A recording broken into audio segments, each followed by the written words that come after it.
Let's go next. Where are we going next, by the way? Let's go to George from the UK. George, welcome. Hey, David, can you hear me? I can hear you fine.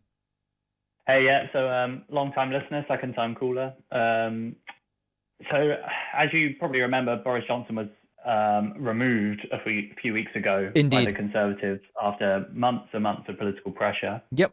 And a kind of turning point was reached, and a mass exodus kind of occurred, and mass resignations, and the government could essentially no longer function. The actual scandal that broke the camel's back wasn't the worst Boris Johnson scandal, but it was kind of the cherry on the top after, months and months of just awful behavior.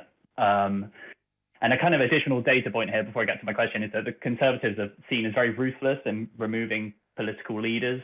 I don't know if you're aware of that, but it's kind of a reputation that they have. Yes.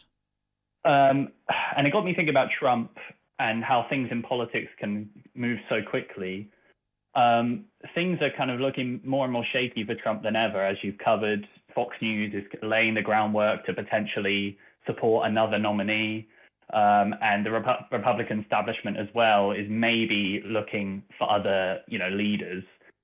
So I was wondering if something happens, like a charge from the DOJ or something else like that, do you think something analogous could happen to Trump as it did with Johnson? So, the establishment suddenly turns and goes all in on DeSantis or someone like that.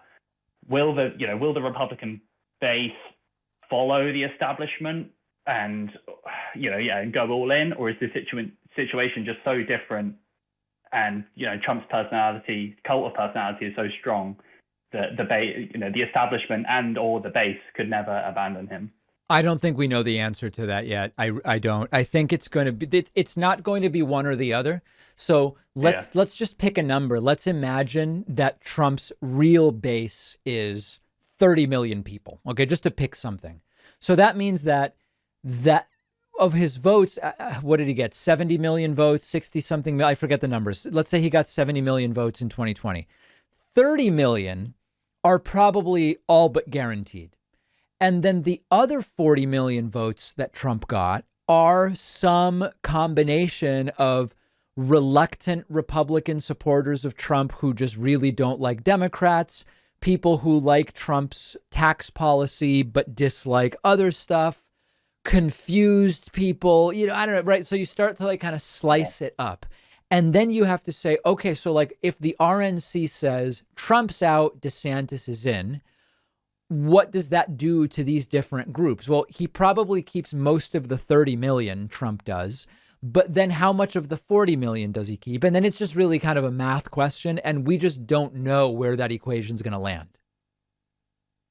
Yeah, I think so as well. And I think it also depends if Trump is eventually kind of pushed out by the establishment and it comes to a general election in 24, do those 30 million, do they all go, okay, well, Trump isn't on the ticket, so I may as well vote for DeSantis? Right. Or do some become disengaged again as they were pre-2016? I think it's a combination. I think there are people who, when Trump is no longer a shiny object that's interesting to them on a ballot, they exit politics back to where they came.